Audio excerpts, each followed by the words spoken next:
So ito, panoorin nyo to. Isang paalala sa mga may hilig pumwesto sa ilalim ng ring. Yung lalo na kapag punuan yung court, pag maganda yung laban.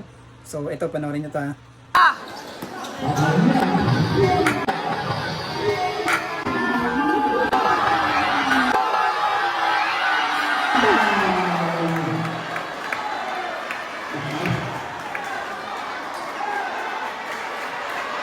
So yun, nakita nyo? Munti kang pang mapilayan, munti kang pang ma-injury. So sa lahat ng mga nanonood, huwag niyo pong pupwestuhan yung ilalim ng ring kasi napakadelikado po niyan para sa ating mga player. At sa mga SK naman po, paalala lang po, lagi po nating gawing bakante yung ilalim ng ring, lalo na kahit punuan kasi po pwedeng mapahamak yung ating mga player dyan. So yun lamang po, lagi niyong tandaan na mag-iingat tayo at yung mga pwesto, kung saan lamang po tayo pwede pumesto, doon lamang po tayo.